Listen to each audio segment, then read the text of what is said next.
Turnover की बात है, हम 10 एकड़ में लगभग आप मान के चलिए 25-30 लाख रुपए सालाना। केले के बाद टमाटर, तरोई, करेला, फूल गोभी, पत्ता गोभी, जैसे कुछ दवाई हम अपनी एलोपैथ खेती में प्रयोग कर देते हैं। गर्मियों में हम होम्योपैथ प्रयोग कर लेते हैं। होम्योपैथ में एक नट्रम म्योर आता है, जाड़े में है रस्टाक्स, आप ड्रिस्पिन डाल दीजिए। प्याज टमाटर जब फेंका जाता है तो कोई नहीं जानता, कोई पत्रकार, कोई भी मीडिया, कोई भी कच्छ किसानों का नहीं करती। एक आध बार बता दिया कि वहाँ है, और जब वही 80 रुपए 70 रुपए किलो बिकता है तब सबको नुकसान होता है। गवर्नमेंट की पॉलिसियाँ कुछ गड़बड़ हैं। सन 90 के दशक में आप चलिए तो DAP का रेट लीजिए और गेहूं का रेट ले लीजिए, तो गेहूं का रेट 6,000 पर कुंटल से प्लस में होना चाहिए। जिस किसान के पास 6-7 लाख रुपए बैलेंस होगा तो कोई धंधा डालेगा, क्यों पॉली हाउस करेगा।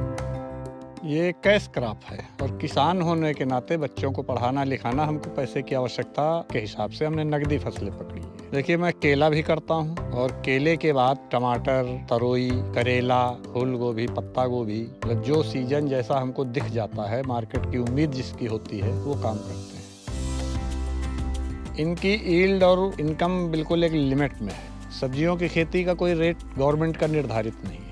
इसमें आप जितनी अर्ली मार्केट में आ जाएंगे उतना अच्छा पैसा मिल सकता है आपको। अगर आप सीजन में जाएंगे तो नुकसान में जाएंगे, अर्ली में रहेंगे तो फायदे में रहेंगे। इनकी उपज का भी कोई एवरेज नहीं होता है, इसका कोई मानक किसी के पास नहीं है। ये आपकी मेहनत के और आपकी लागत पे निश्चित होता है। देखिए, तकनीक इसमें तो इसके लिए हमने लोटनल बना रखा है, और इससे भी अधिक मान लीजिए हमने लोटनल हटा दिया, फसल हमारी तैयार हो रही, हमने लोटनल हटा दिया, तो उसमें कुछ हम दवाइयों का प्रयोग करते हैं, जैसे ऑर्गेनिक से ही संबंधित रहती हैं। जैसे कुछ दवाई हम अपनी एलोपैथ की खेती में प्रयोग कर देते हैं। गर्मियों में हम होम्योपैथ प्रयोग कर लेते हैं। जो हम इंसान खाते हैं वही दवाइयाँ हम इसमें भी खिला देते हैं, इसका कोई साइड इफेक्ट भी नहीं होगा। तो इसलिए हमारे लिए सर्दी और गर्मी कोई विशेष मायने नहीं रखती। कंपनियों का जैसे जो सीड कंपनी है वो अपना देती, इस समय से आप करिए, हम उससे थोड़ा अर्ली कर लेते हैं।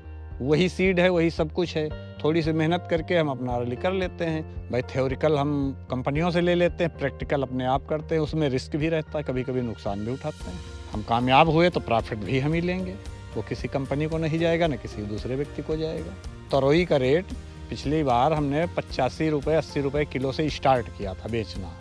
हम अर्ली लगाते हैं। पिछली बार हम शुरू नवंबर में खीरा लगा दिए थे, 10-12 नवंबर को, और 3 जनवरी को हार्वेस्ट कर दिया था हमने खीरा, लोटनल के अंदर ही। उस वक्त ठंड ज़्यादा थी तो भाव कोई बहुत अच्छा नहीं मिला, लेकिन तब भी घाटे में नहीं रहे। 15 से 18 रुपये 20 रुपये किलो का भाव हमको मिला था। होम्योपैथ में एक नट्रम म्योर आता है, उसको हम खेती में डालते हैं तो सूरज की किरणों से जो गर्मी होती है वो हमारी फसल को नुकसान नहीं करती, और ये हम इंसानों को दी जाती है, और कोई अधिक मात्रा नहीं जाती इसकी। 20 ml पर 100 लीटर पानी में, और 1 सप्ताह से सुरक्षा है। जाड़े में है रस्टाक्स, 20 से 25 ml 100 लीटर पानी में डाल के आप स्प्रे करिए, 3 से 4 दिन फसल को ठंड में एहसास नहीं होगी। ये होम्योपैथ में प्रयोग करता हूँ।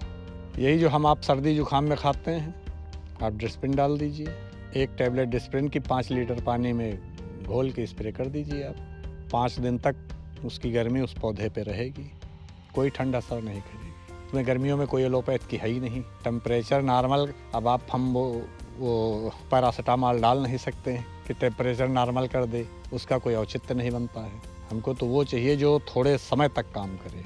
नहीं, ये व्यक्तिगत मेरा प्रैक्टिकल है, ये किसी जगह पे आपको नहीं मिलेगी, ये मैं प्रयोग करता हूँ। आप पूछ रहे हैं तो हमने बता दिया, बाकी ये चीज़ बताने की भी नहीं है। देखिए, मुझे फ़ायदा है, लेकिन मान लीजिए हमारी बात कोई सुन करके डोज ऊंचा नीचा कर देगा तो वो अहित में भी जा सकता है। उसका रिस्पांस कौन लेगा? भाई आपने इसको डाल दिया, मान लीजिए किसी ने डोज ज़्यादा कर दी, किसी ने कम कर दिया, फ़ायदा नहीं होगा। ज़्यादा कर देगा तो रिएक्शन भी हो सकता है, इसका एक लिमिट होता है। मैं लगभग 10 एकड़ प्लस में खेती करता हूँ। 3 से 4 एकड़ हमारा केला रहता है, और उसके बाद बाकी अन्य जो केला खाली हुआ तो ये भाई 3-4 एकड़ केला भी लगाया, फिर अगले साल के लिए हमको केला लगाने के लिए 3-4 एकड़ उसको मैनेज करना है, तो आधे खेत में हम केले के लिए तैयारी करते हैं, उसी में ये सब्जी ले लेते हैं कि हमें जून में खेत खाली चाहिए अगली केले की फसल लगाने के लिए, और जो हमारा अक्टूबर नवंबर में केला खाली हो गया उसमें हम ये सब्जियां लगाना चालू कर देते हैं। तो ये हमारा होता है। और रह गई बात टर्नओवर की, ये कुछ रेट के ऊपर फिक्स रहता है। हमारा काम तो पैदा करना होता है और इसीलिए इसको थोड़ा सा रिस्क लेके कभी आगे कभी पीछे समय दे करके बोया जाता है कि हमको ये रेट मिल जाए।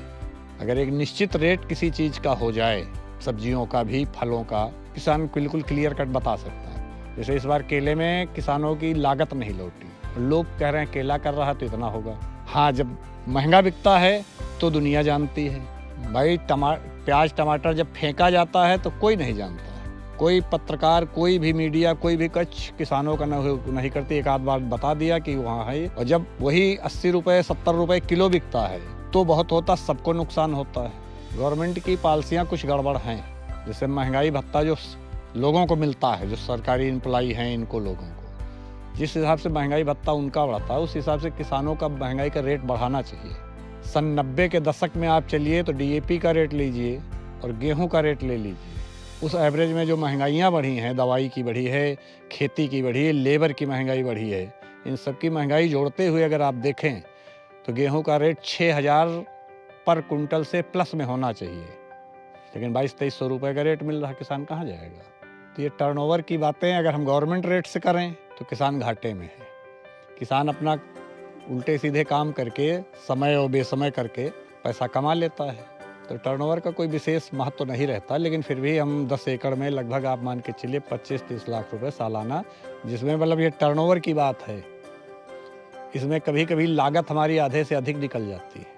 समय और प्रकृति पर भी खेती बहुत डिपेंड करती है। कभी कभी बारिश हो जाती है, जैसे इस वक्त अगर बारिश हो जाए तो हम नुकसान में जाएंगे, हम जितना अर्ली चाह रहे हैं उससे बैक हो जाएंगे फौरन। तो प्राकृतिक आपदाएं काफ़ी हैं, और जो सरकार की सब्सिडी मिलती है वो छोटे किसान कभी पा नहीं पाते हैं। भाई पाली हाउस है, 12-15 लाख रुपए 1000 स्क्वायर मीटर का है, उसमें 50% सब्सिडी है, 50% देना है। जिस किसान के पास 6-7 लाख रुपए बैलेंस होगा तो कोई धंधा डालेगा, क्यों पाली हाउस करेगा 1000 स्क्वायर मीटर में? और पाली हाउस में आपने 5 साल 7 साल के लिए उसको, तो इसकी वारंटी होती है। लेकिन पाली हाउस में 2 साल खेती कायदे से करने के बाद तीसरी साल से उसके मिट्टी ख़राब हो जाती है। लेकिन पाली हाउस कोई ऐसा स्ट्रेचर है नहीं कि हम उठा के अलग रख लेंगे, उस मिट्टी को किसी और में कर देंगे। उसमें एक निश्चित फसलें हैं, जैसे उसमें हम दलहनी नहीं कर सकते, तिलहनी नहीं कर सकते। दलहन तिलहन दूसरे तीसरे साल अनिवार्य हो जाता है। अब हम लोग ऐसे नहीं करते हैं, तो एकड़ में 1 किलो 1.5 किलो उड़द मूंग ऐसे फेंक दिए, उसी को उसी में वेस्ट कर दिया। तो इससे ऑक्सीजन, मतलब जो आपका है नाइट्रोजन का, फिक्सिंग का, ये सब हमारा मिलता रहता है। जो चीज़ें ज़मीन से टच नहीं जाएगी, स्ट्रेचर पे करिए, आप मल्चिंग पे करिए, इस हिसाब से आपका जो फ्रूट होगा, चाहे वो सब्जी हो या कोई अन्य फल हो, उसमें कोई दाग नहीं होगा। और हम जो भेजते हैं माल, वो ग्रेडिंग का भेजते हैं कि हम जो चीज़ भेजेंगे आपको, जैसे हम मान लीजिए आपको हमने टमाटर दिया तो 75 से 100 ग्राम जो हमारा एवरेज वाला टमाटर होता है वो 1 कैरेट में होगा।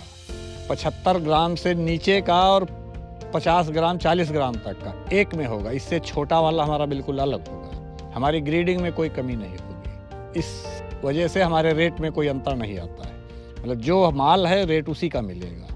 अब अगर इसी को हम मिक्स करके बेचते हैं तो हम नुकसान में रहते हैं। जितना आप साफ़ सुथरा रहेंगे, माल भेजेंगे, उसी की वो रहेगी आपकी डिमांड।